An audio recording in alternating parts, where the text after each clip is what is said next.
Hello, Internet. It's time for a ramble. This time, there's a few things I wanted to talk about. The first is, sorry if I've been on the lam for a while. I was dealing with having gone to the con, which I've kind of talked about. Then there were 2 weddings, and I'm still in the process of moving.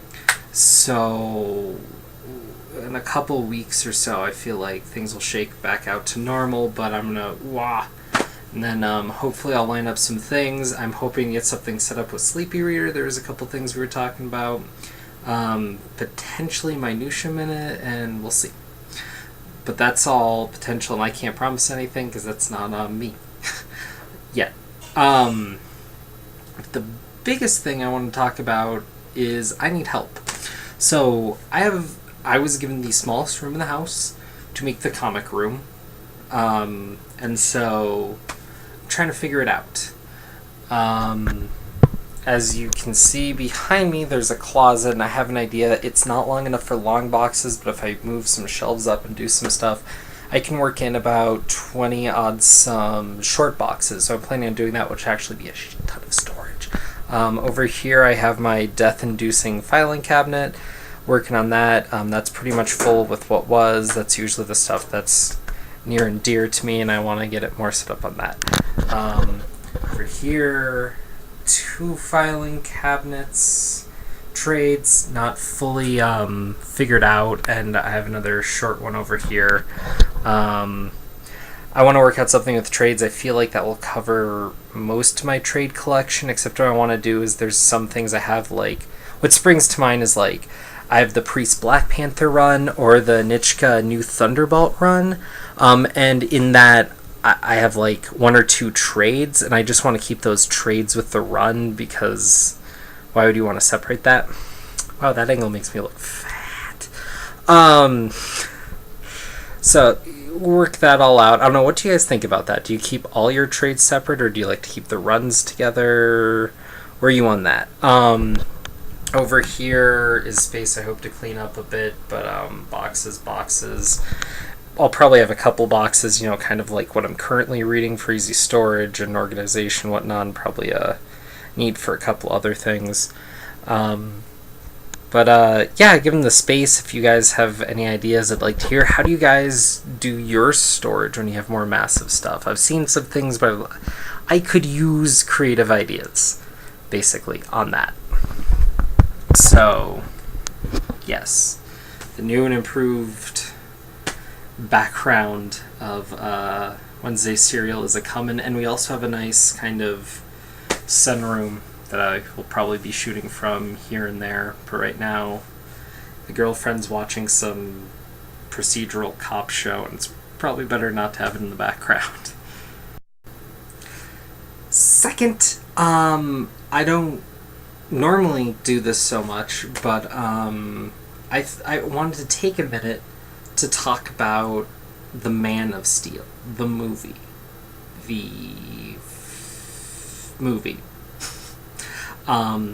So I'm gonna do something, because I'm just gonna spoil it right off the bat, because that's the only interesting stuff. If you've been avoiding that or all that, I don't want to ruin it for you. So feel free to just film ahead. I don't hold up my comics forever, but I'm gonna hold them up today, at least for a bit. So if you want to jump ahead to when I'm holding up a comic, feel free. But The Man of Steel. So there's a few interesting things, and I have a friend who's more of a Superman fan than a Batman fan who's been talking to me about this, and I've been reading some stuff online. There's a few things that's come up, and I actually find the analysis and the idea of building the DC verse much as they're building the movie Marvel verse, and clearly that's what they're going to go for, whether or not they fail, but that's what they're aiming for at this point. I find all of that actually more interesting than the movie.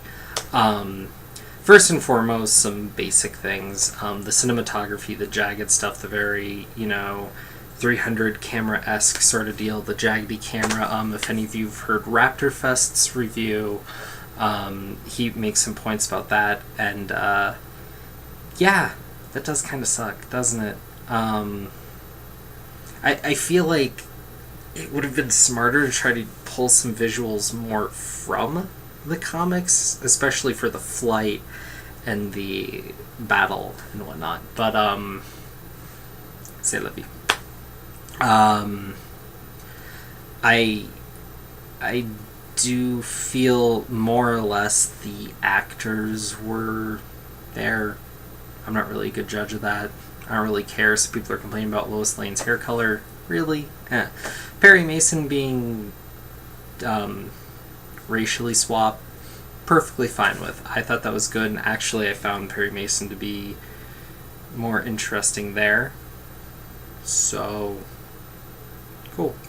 The Jenny Olsen thing, I only knew about that because I heard about it. When I was watching the movie, I didn't think Jimmy Olsen, or Jenny Olsen. What did bug me was when Lois was on assignment in Antarctica, she was taking all the photos and doing all that, and I felt like, no, Jimmy should be there, you know? If nothing else, because, I mean, she ends up muttering to herself, like, allow the dialogue to be there, allow the movie to be a pressure, because when you step back from this movie, it's actually interesting how silent it really is. It actually would have been more interesting if they did make it a silent movie in some ways, but no one would go for that, would they? Film's dead. So, yeah. All that's more the kind of visceral stuff, and I found that interesting.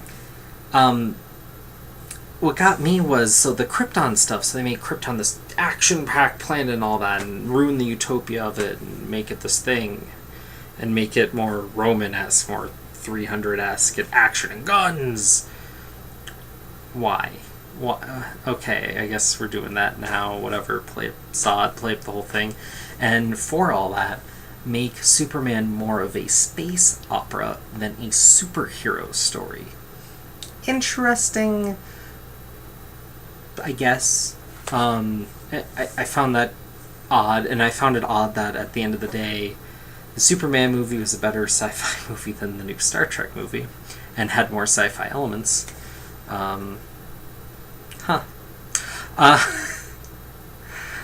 Recent movie comparison time.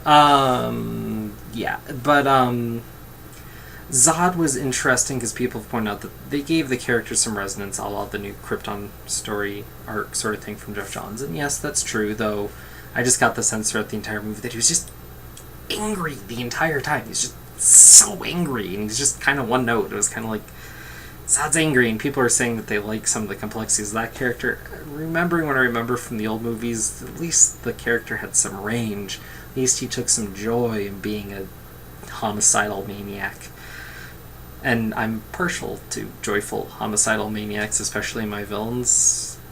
I don't know why. I just find that more enjoyable than something trying to take itself so seriously, I guess.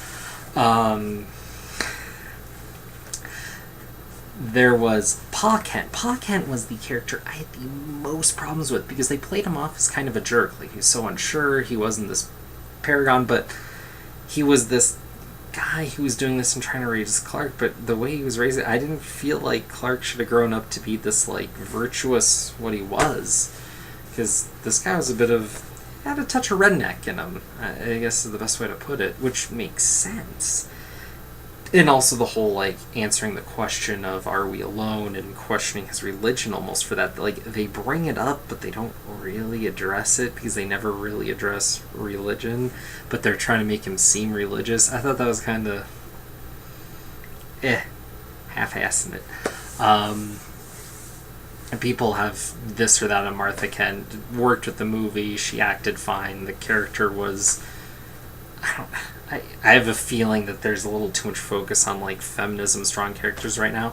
She was a mom, she was a strong character, she stood up to everything within a sane amount of limits. Now, one thing that also did really bug me is throughout the movie, the soldiers just keep shooting fucking Kryptonians. Just keep shooting. Like, it's not doing anything. You are literally insane at this point. You are trying the same thing over and over and over again, expecting a different result. These are not video game bosses that are going to open up with like the red point to shoot. You try something different. Bullets aren't working, explosives, maybe a tripwire, maybe it's like Kevlar and they're weak to knives.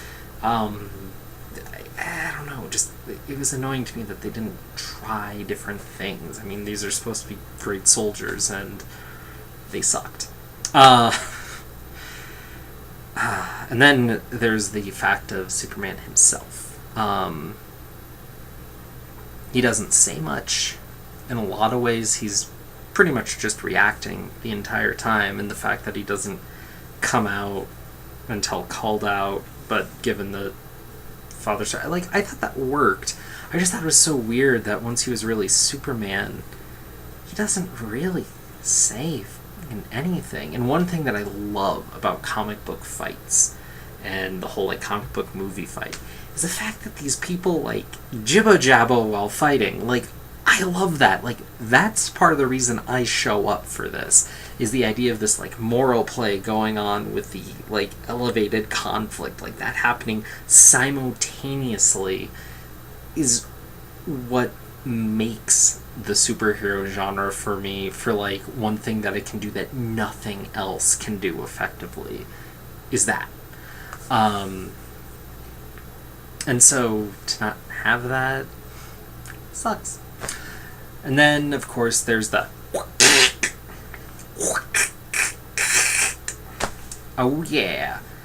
There's a lot of interesting things to that moment. First, yeah, Superman kills, but it's been pointed out that they could play it so that because of that, he will not kill again, which is like, you know, that works.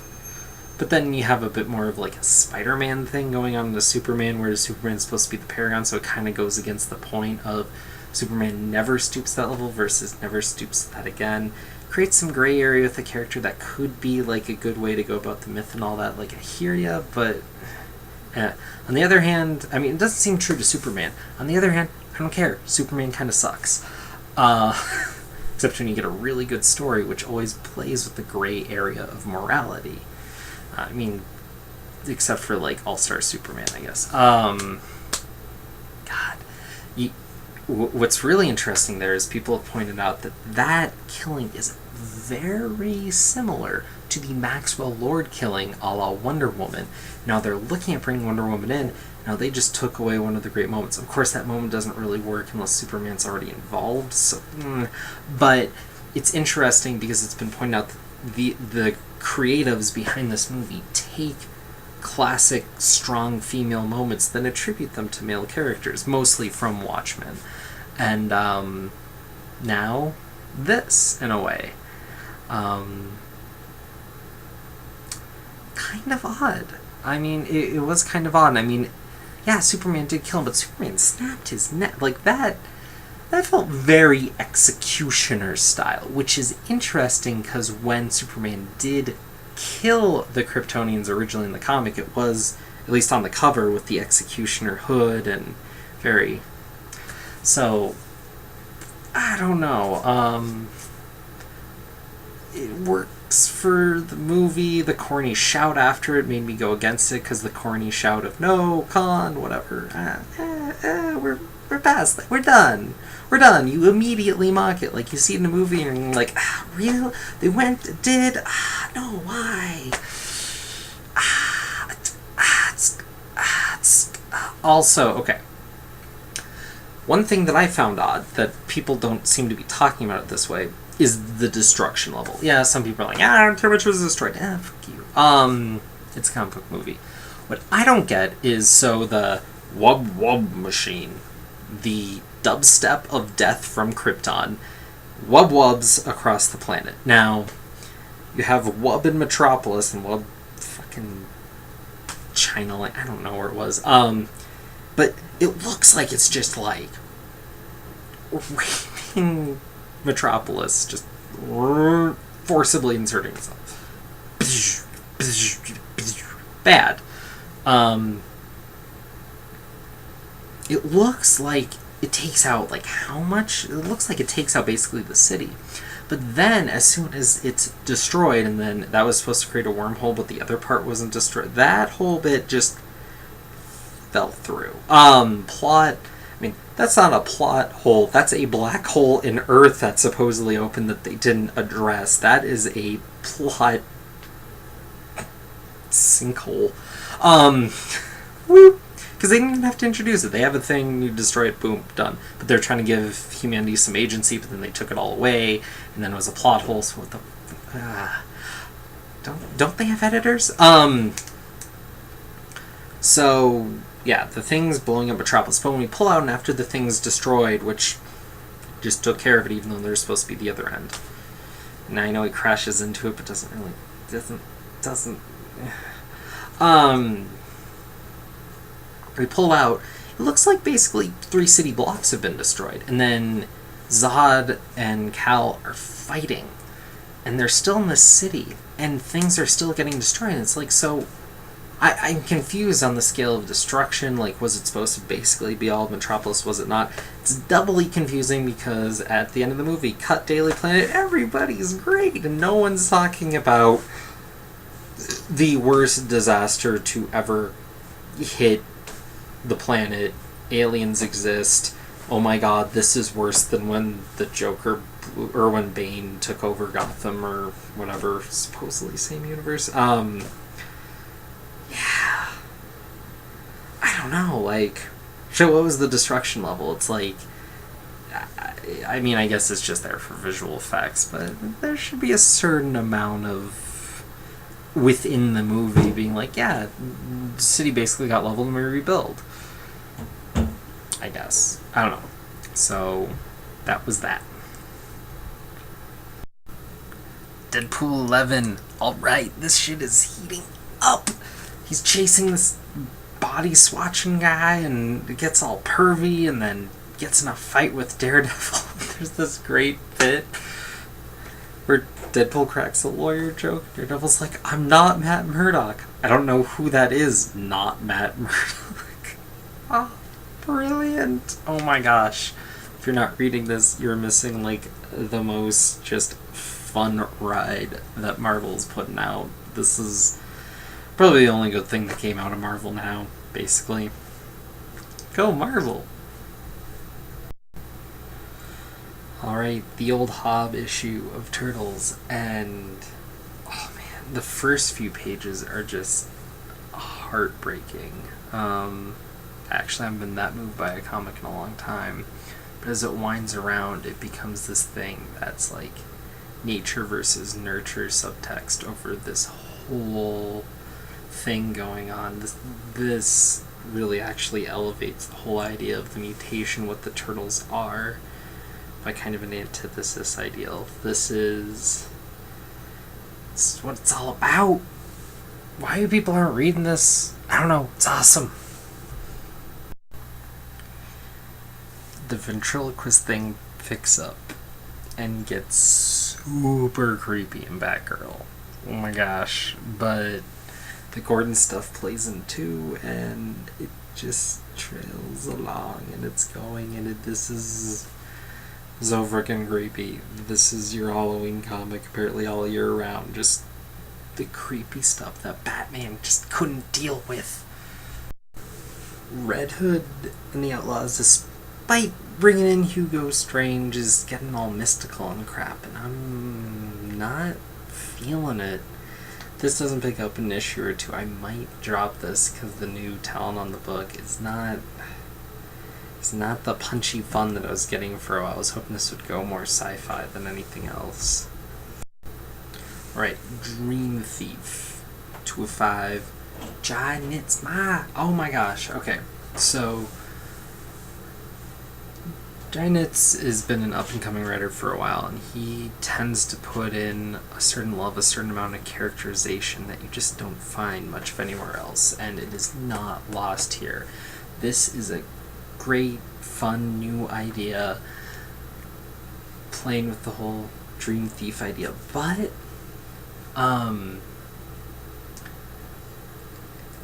the downside right now is that all of the focus is on our main character, and given that this could be a touch more outlandish.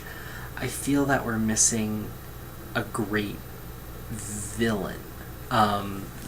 This piece is more about an internal struggle when it needs to be externalized a bit. Like, I don't know, it's just him and all the stuff he's dealing with and everything surrounding him. And I'd like to see, especially given that it's dreams and other people's thoughts and ideas coming in, that more external forces played force in it. Being that this is only a mini-series, I'm not sure how much you could go, but even in this comic alone, within what it was trying to do, was that. Another great thing about it is that a lot of these independent books right now read in a certain way very much like storyboards. They want to easily be adapted to a TV or a movie, and F that. This thing loves being a comic, and it should get all kinds of props for that alone. Right. 0 years here, first issue. It is actually Batman. It looks like there's going to be some Riddler in here. There's going to be some ties. It looks like it's going to be an interesting ride, all things considered. But they have me hooked, I have to admit. And it's not just year one, the killing and all that. It's actually playing with the Fallout, so you don't have to do that story all over again. Thank goodness. Oh my god, New Gods. Way better. Quick aside, I read Death of the New Gods, and that shit was boring as all fuck get out. Well, yeah. So this interpretation, way more interesting. This issue of Batman Beyond Max gets into the best catfight I've seen in years. Yeah, 3 stories, whatever. Some steam's lost. Metal Men.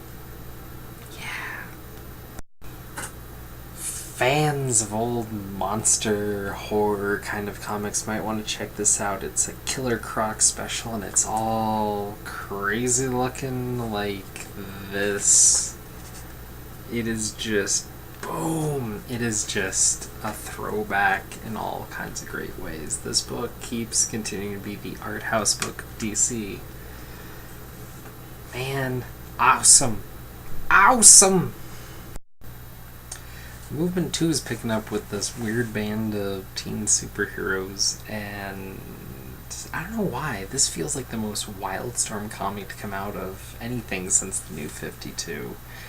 And it's all random stuff, so yeah, you can definitely get a sense of Gail Simone's old Gen 13 writing coming through here, and I don't know, it's just a weird book. I'm still not 100% what to make of it. If any of you are reading it, I'd like to know what you think, because this is definitely an odd one. So hopefully you all are loving comics and loving everything. Let me know if you have any thoughts or questions or hate mail to send towards what I was talking about. If you're new here, thanks for staying through one of the most rambly ones yet. Like, subscribe. But yeah, let's keep the conversation going, and I'm gonna hit you all soon with another comic review.